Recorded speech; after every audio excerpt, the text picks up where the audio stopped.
আপনাদেরকে একটু সতর্ক করে দেই যে আপনি ক্ষমতায় থেকে ক্ষমতায় গিয়েই এই কথাগুলো তাদেরকে বলেন না যারা রক্ত দিয়ে আপনাদেরকে ওই ক্ষমতার আসনটা পাইয়ে দিয়েছে। জনাব সালাউদ্দিন সাহেবকে আপনাদের মাধ্যমে একটা মেসেজ দিয়ে দেয়, উনি সম্ভবত সংবিধানের এই ধারাটা ভালোভাবে পড়েন নাই অথবা বুঝেন নাই। পড়লেও উনি বোঝেন নাই যে আমরা আন্দোলন সংগ্রাম করতে পারি, সেটা আমাদের সংবিধানে আমাদের অধিকার দেওয়া আছে। আমরা শুধু অবৈধ জনতায় আবদ্ধ হতে পারি না, কিন্তু আমরা আন্দোলন সংগ্রাম রাস্তায় করতে পারি। উনি এই ধারাটা পড়েছেন, উনি এটা বুঝেছেন, কিন্তু আমাদেরকে যেটা বলেছেন সেটা আত্মপক্ষ সমর্থন করে বলেছেন। ওনাকে একটু সাবধান করে দেই যে আপনারা দেখেছেন গত সরকার থাকতে যে সেটআপ গুলো ছিল আওয়ামী লীগের 17 বছর ধরে যে সেটআপ গুলো, সেই সেটআপ যার কারণে কি হয়েছে, ডক্টর মোহাম্মদ ইউনূসের সরকার কোনো কাজই করতে পারে না, বারবার কাজ করতে গিয়ে বাধার সম্মুখীন হয়েছে। আপনারা সত্যি করে একটু বলেন তো, আপনারা যারা সাংবাদিক আছেন একদম সাক্ষী দিয়ে বলেন যে এই সেটআপ কি পরিবর্তন করা হয়েছে?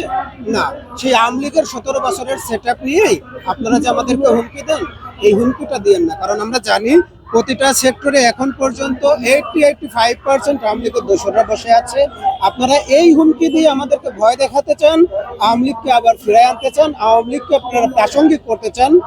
আপনাদেরকে একটু সতর্ক করে দেই যে আপনি ক্ষমতায় থেকে ক্ষমতায় গিয়েই এই কথাগুলো তাদেরকে বলেন না যারা রক্ত দিয়ে আপনাদেরকে ওই ক্ষমতার আসনটা পাইয়ে দিয়েছে। আপনি স্বীকার করবেন কি করবেন না সেটা তো আপনার অধিকার, সেটা আপনার ব্যাপার। কিন্তু আমরা আপনাদেরকে বারবার মনে করিয়ে দিতে চাইবো, যাদেরকে আপনি ভয় দেখাতে চান তাদেরকে ভয় দেখিয়ে গুলি করে, তাদেরকে গুম করে, তাদেরকে জেল খাটিয়ে আটকে রাখা যায় না বলেই আজকে আপনি ওখানে দাঁড়িয়ে আমাদেরকে ভয় দেখান, আমাদেরকে হুঙ্কার দেন। শহীদ প্রেসিডেন্ট জিয়াউর রহমানের আমলটা আর আপনি যদি তারেক জিয়া রহমানের আমলটা মিলাতে যান, এখানে কখনোই মিলাতে পারবেন না। কেন মিলাতে পারবেন না? আমাদের হাদি ভাই একটা কথা বলতো যে যখন ম্যাডাম খালেদা জিয়া মারা যাবে তারপরে বিএনপির শেষ আদর্শটুকুও থাকবে না। এখন কি আপনার মনে হয় সংসদের অবস্থা দেখে, সংসদের বাইরের অবস্থা দেখে, নোট অফ ডিসেন্ট দেওয়ার অবস্থা দেখে আপনাদের কি কোনো কারণে মনে হচ্ছে যে এটা শহীদ জিয়াউর রহমানের আদর্শের দল? এটা হচ্ছে বিএনপির বিটি। এরা দিল্লির আধিপত্যবাদকে বাংলাদেশে আবার নতুন করে কায়েম করতে চায়, যেটা তাদের কোনোদিনও সম্ভব হবে না। বি টিম কেন বললাম, যে এখনো দেখবেন যে আপনারা দেখেছেন কিছুদিন আগে আওয়ামী লীগকে নিষিদ্ধ করা হয়েছে। এই আওয়ামী লীগকে নিষিদ্ধ করার ভিতর দিয়ে নতুন একটা সম্ভাবনা তৈরি হয়েছে যেন বিএনপির তৃণমূল যারা আছে তাদেরকে পাশ কাটিয়ে আওয়ামী লীগকে জায়গা দেওয়ার মতো একটা সম্ভাবনা তৈরি হয়েছে। আমরা যেহেতু মাঠ পর্যায়ে থাকি, এটাকে খুব ভালোভাবে অবজারভেশন করলাম যে একই আদালত থেকে, যে আদালত থেকে আওয়ামী লীগের লোকজন জামিন নিয়ে বের হচ্ছে, সেই আদালতে, ঠিক সেই একই আদালতে গত 17 বছর ধরে বিএনপির একজন মানুষ সে হাজিরা দিয়ে যাচ্ছে তার মামলায়। এমনকি তারা কান্না করে বলতেছে, আমি 1 লক্ষ গল্প আপনাদেরকে শোনাতে পারি যে বিএনপির তৃণমূলের এই মামলাগুলো এখনো উইথড্র করা হয় নাই, কিন্তু যাদের নামে সেদিন মামলা হয়েছিল, যে আওয়ামী লীগের নামে সেদিন ধরপাকড় হয়েছিল, তারা 6 মাসের মাথায় ওই আদালত থেকে বের হয়ে আসতেছে। বরং এটাকে কিন্তু আপনারা শহীদ প্রেসিডেন্ট জিয়াউর রহমানের আদর্শের দল বলতে পারবেন না, সর্বোচ্চ বলতে পারবেন এটা বিএনপির বি টিম অথবা দিল্লির তাবেদারের দ্বিতীয় টিম। বিএনপির বিপক্ষে যাচ্ছে না, আমরা শুধু দেশের মানুষের পক্ষে, আমরা দেশের আপামর জনতার পক্ষে। আপনারা যারা বলেন যে দেশের মানুষ না জেনে না বুঝে হ্যাঁ ভোটে ভোট দিয়েছে, তাদেরকে বলি অতিরিক্ত পণ্ডিতি করেন না। বাংলাদেশের মানুষ বুঝুক বা না বুঝুক, তারা শুধু বাংলাদেশের পরিবর্তনের জন্য, পরিবর্তনের আশায় হ্যাঁ ভোটে ভোট দিয়েছিল। আপনারা সেই হ্যাঁ ভোটের সমর্থনকে অবশ্যই সম্মান করবেন, তাহলে বাংলাদেশের মাটিতে দাঁড়িয়ে ভারতীয় রাজনীতি করা আপনাদের জন্য কোনোদিনও সম্ভব হবে না। বাংলাদেশের ভালো চাইলে, আপনাদের ভালো চাইলে, বাংলাদেশের রাজনীতির ভালো চাইলে, আপনারা যারাই রাজনীতি করতে চান ভবিষ্যতে অবশ্যই বাংলাদেশের 70% জনগণের ম্যান্ডেটটা মেনেই রাজনীতি করবেন। আপনারা জানেন যে সারা বিশ্বে একটা যুদ্ধ পরিস্থিতি চলতেছে। আমরা আসলে মানুষের বিরক্তির কারণ হয়ে উঠতে চাই না, আমরা মানুষের কষ্ট দিতে চাই না, যার কারণে আমরা এই আন্দোলনটাকে এখানে সীমিত রাখি। আপনাদেরকে বলে দেই, সামনে মাসের 1 তারিখ থেকে নিত্য প্রয়োজনীয় দ্রব্যের দাম বাড়বে, তাই না? আপনার তেলের দাম বাড়বে। যখন এই দামগুলো বাড়তে থাকবে, আপনি দেশের 70% মানুষকে বাদ দিয়ে সংসদে দাঁড়িয়ে থাকতে পারবেন না, নিজেরাই তো চলে যাবেন, আমাদের পরে আবার দোষ দিয়েন না। আপনি যদি সরকারকে চালাতে চান, আপনি যদি বাংলাদেশের রাজনীতি করতে চান, সবার মতামত নিয়ে সবাইকে এক জায়গায় করে আপনি রাজনীতি করেন, আমাদের তো কোনো সমস্যা নাই। এর আগের যে সরকার ছিল তার বিরুদ্ধে আমাদের অনেক অভিযোগ আছে, বিদেশি চুক্তি নিয়ে অনেক অভিযোগ আছে, কিন্তু উনি একটা জিনিস আমাদেরকে শিখিয়ে গেছে, উনি বিপদে পড়লেই সমস্ত দলকে এক জায়গায় ডাকতো, যে বাংলাদেশের যদি একতা ধরে রাখতে পারি, আমরা যদি সবাই ঐক্যবদ্ধ থাকি, আমাদের কেউ হারানোর মতো নেই। আপনার তার কাছ থেকে তো এই থিওরিটা কপি করতে পারেন। আপনারা সবাইকে নিয়ে দেখেন, এখন তো আর আওয়ামী লীগ নাই, আপনারা বিএনপি জামাত ইসলাম দীর্ঘদিন একই সাথে রাজনীতি করেছেন। এখন আপনারা কেউ সরকারে আছেন, কেউ বিরোধী দলে আছেন, আপনারা মিলেমিশে রাজনীতি করেন, আমাদের কোনো প্রবলেম নেই।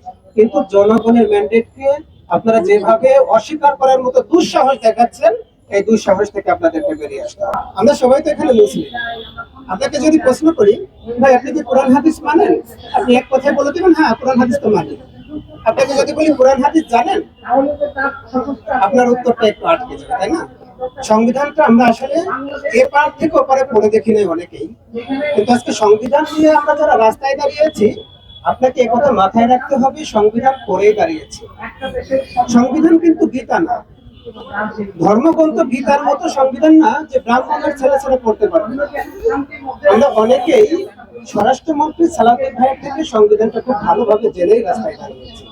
আপনাকে ছোট করতে চাই না, আমরা শুধু জানতে চাই যে সংবিধান দিয়ে ৭২-এ একজন শেখ মুজিবুর রহমান দাঁড়িয়ে গেল, ৭৫-এ সে ঠিকই সপরিবারে নিহত হল এই সংবিধানের কারণে। আপনাকে একটু ভালোভাবে মনে করিয়ে দিই, এই সংবিধান সংশোধন করতে গিয়েই কিন্তু শুধুমাত্র দেশপ্রেমের মূল্য দিতে গিয়ে শহীদ প্রেসিডেন্ট জিয়াউর রহমানকে জীবন দিতে হয়েছে।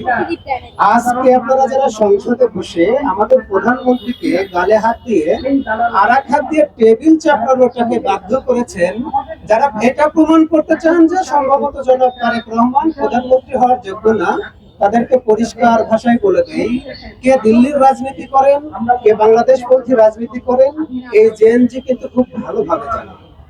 আমরা আপনাদেরকে তাদেরকে খুব ভালোভাবে সতর্ক করে দিতে চাই, যারা বিএনপির ভিতর বি টিম তৈরি করতে চান। আপনারা একটু সত্যি করে বলেন তো, যে 10টা নোট অফ ডিসেন্ট দিয়েছেন, এই 10টা নোট অফ ডিসেন্ট যদি সংবিধানের সাথে যোগ হয়ে যায়, বিএনপির কি কোনো ক্ষতি হবে? আমাদের বাংলাদেশের কি কোনো ক্ষতি হবে?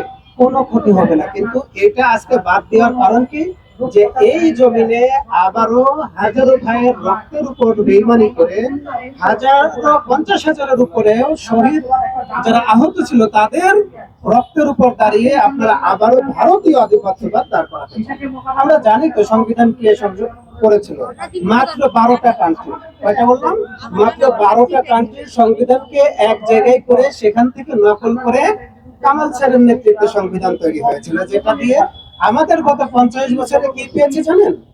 আমরা যেটাকে মহান জাতীয় সংসদ হিসেবে জানি, সেখান থেকে যতগুলো আপনি বাংলাদেশের যত টাকা পাচারের গল্প শুনবেন, বাংলাদেশের হাজার হাজার কোটি টাকা পাচার করেছে, কারা করেছে?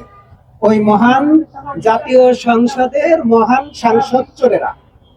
আপনাদেরকে আবার একটু মনে করিয়ে দেই, শুধু সরকারের পরিবর্তন করার জন্য আমাদের ভাইরা জীবন দেয় নাই, শুধু ক্ষমতার পরিবর্তন করার জন্য আমাদের ভাইরা জীবন দেয় নাই।